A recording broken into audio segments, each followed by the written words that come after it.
Hello. Today's chapter is going to be a little bit difficult, and there isn't really a lot I can do to prepare you for this. The topic is zombies. Zombies in philosophy have quite a track record. There is a philosopher, a well-known philosopher called David Chalmers, who uses the notion of a zombie to challenge materialism, to say, well, look, surely there could be a being that is physically like you and me, but doesn't have anything inside, doesn't have consciousness, even though they behave as if they do. And that's been debated by philosophers who've kind of missed the main point. This is one of the things I make, that's the point I make in the chapter. They've missed the main point of this. The thing about zombies is what made the zombie movies what makes the zombies movies so popular is the combination of two factors. One is this idea that zombies have nothing going on inside. They are animated, but they don't have any kind of consciousness. And the other is the idea of contagion. If you're bitten by a zombie, you become a zombie. If you get splashed by zombie blood, you become a zombie. And that idea of contagion is one that I explored in my previous book, Philosophizer, where I considered what I called true believers and how true belief spreads in the sort of contagious viral way in which it spreads. And that can be right-wing extremism, or it can be militant religious fundamentalism, or whatever. But somehow the actual process by which people become converted is viral, which makes it one of the things that makes it scary. Well, anyway, in this video, it's the consciousness bit, or it's the I bit. Is there an I there? Is there a self? And I make a very contentious claim, which you'll hear in a minute. I also consider the possibility, and this will be the following chapter, that we are actually all victims of a kind of virally transmitted belief, false belief. Cultural brainwashing is what I call it, whereby we come to have a completely false notion of what we are. So there's that in play. But that's something I don't talk so much about in this chapter. I'll just launch right ahead. Some of you are going to hate this. Don't be afraid to comment, tell me what you think of it. I will reply to all comments if they're questions or if they require a reply. Prepare to be insulted. There's nothing I can do to lessen the sense of outrage and offence at what I am about to say, and I will not apologise in advance. There's simply no point. Bottom line, some of you who are now reading these words, or listening to these words, are zombies. There's nothing going on inside. That's a conclusion I have been reluctantly drawn to, not through philosophical argument, which is something I said I don't believe in, but as something I simply see, the way Descartes did in his meditations with his clear and distinct ideas. It is indubitable, self-evident, transparently true. A short while ago, if you were paying attention, that was in the last video, I invited you to consider the following possibility, that the very next moment you might cease to exist, but someone exactly like you might come into existence in your place. One thought that might have occurred to you is that this is a novel version of the possibility of nothing. I talked about that in It's All About the Wonder. Correct. This time, however, the possibility in question does not concern the world, which carries on apparently unscarred, unblemished, not affected in any way, but rather concerns you. At any moment, you might become nothing. your existence hangs by the slenderest thread. You could die, not from a heart attack or a bullet in a hit-and-run accident, but instantaneously, like that, disappear forever. Just as the world could disappear forever. But you and the world are two different things. You are something extra, on top, that can be or not be everything else, everything in the world, remaining the same. Pause for thought there. Unlikely? Absurd, you say? Well, consider this. You might never have existed, but someone exactly like you might have existed in your place. Imagine if you were one of a pair of twins and only one of them survived, and the other one could have survived in your place. That's just, that's a way of picturing it. There's no reason why you should be here at all, rather than someone like you who isn't you. Not only that, but consider also that there is no prior cause or condition that could conceivably result in your existing rather than not existing. Nothing to choose between you and your perfect copy so far as any external agency is concerned. Adding you to a universe that doesn't include you is an impossible task, even for God. Similarly for taking away, of course. Maybe then it's just sheer contingency, sheer fluke that you exist rather than not exist. What could that mean? By exactly like, I don't mean someone who merely looks like you and talks like you, etc. I mean a cell for cell, molecule for molecule, atom for atom, electron for electron copy who is not you. I mean everything, down to the level of subatomic particles and their momentary states. I mean the history of the entire universe, remaining unchanged even in the smallest detail.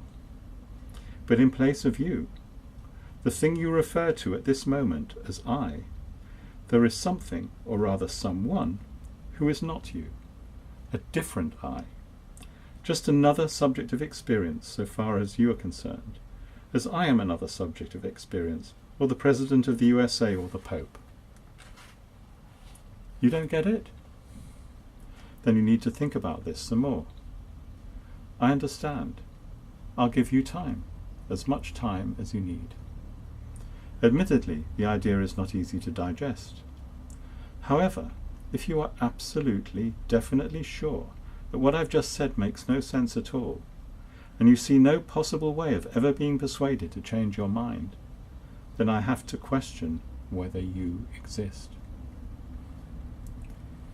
It is evident that if you exist, then you don't know that you exist. If you did know that, then you would understand what I meant when I described a possible state of affairs in which you do not exist. You would get it. Evidently, you do not. But if you really don't know that you exist, how is it possible that you exist nonetheless? Consider a cat or a dog, or a fly or a spider. These creatures are subjects of experience in a more or less primitive sense. They are not equipped to know things in the way that we do. So one would not expect a cat or a dog or a fly or a spider to have a sense of I, to reflect on its existence. Human beings are different. We are equipped to do this, and fully equipped to reflect on your existence. If you're not able to consider seriously the possibility I've described, the possibility that you might not have existed, then I am forced to conclude that you do not, in fact, exist. To put the matter another way, there is much I do not know about myself, but one thing I know definitely and for sure is that I am the kind of thing whose existence hangs by a thread, that can exist or not exist or never have existing, everything else in the universe remaining the same. That's what being real means to me. I could be gone in the very next moment. And when I think of other persons being real, putting myself in their shoes as it were, I cannot but think that the same applies to them. But if what I said does not apply to you, then you and I cannot be the same kind of thing. I have something you lack: existence. To be sure, there is something reading these words, or listening to these words now, sitting or standing up or lying down, thinking thoughts, that is to say, your brain is working normally. Similarly with seeing, hearing, etc. But there is nothing inside. There is no you, even though, quote, you, unquote, may loudly protest that you do exist. No, I'm sorry. It is impossible. It cannot be. Maybe it was part of the evil demon's plans, that there should be real people unknowingly mingling with zombies on this planet Earth. Maybe there are only a few zombies, or maybe there are many. Maybe the majority are, or maybe I am the only real person. A thought that makes me shudder. Although having successfully convinced a handful of people that my description does make sense, or heard them say something similar, I can be reasonably confident that they at least are not zombies. Of course, one can never know for sure. Many philosophers, so-called, are zombies, including, paradoxically, many of those who discuss and debate the zombie hypothesis in the philosophy of mind. How can they do this? Because they consider the wrong question. They assume, wrongly, that the only question that one can ask about the I concerns a stuff called consciousness. This is all about the hard problem of consciousness that philosophers debate. That is either present or absent in a given case. But suppose there were a kind of non-physical stuff, in addition to physical stuff. In other words, suppose that dualism was true instead of materialism. We could pose the very same question. I might cease to exist, or I might never have existed, my physical and non-physical stuff remaining the same. And what follows from that?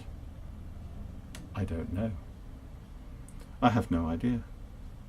Why should anything follow? Your problem is that you are too addicted to ratiocination. You think that something must always follow. It doesn't, not in the real world.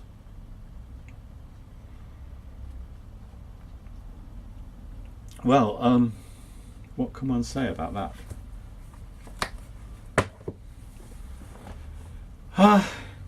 Do I think that you are zombies? Well, no, I don't. As I will go on to explain, I think that it's far more likely that you've been brainwashed. I mean, the ones who don't get it, the ones who don't see the possibility that they might not have existed, everything else remaining the same. You've been brainwashed. You've been brainwashed into thinking that you are just some physical body in the world, with or without a soul. It doesn't make any difference. This is one of the aspects of the question with a capital Q, that the possibility of nothing, that the world might not have existed, or the world being exactly the way it is, you might not have existed. There's something extra on top that is you, or what you call I. And once you see that, you will be struck dumb with amazement, because it's absolutely obvious that nothing could possibly explain why there is I rather than no I. Because everything else remains the same. Even God couldn't put I into a universe that didn't have I, and God couldn't take it away either. Well, this is obviously a situation that cries out for some kind of a theory. But I've said before, and I repeatedly say, I don't believe in theories. You can come up with any theory you like. You can reason anything you like. But the answer, there's no answer to it. There's no way of definitively establishing one theory against another theory. Believe what you like. And what philosophizers do is, when they reach that point, they just stand in awe at the question, because that's all one can do. Be amazed, stand in awe, with the fact that I exist. I'll leave it there.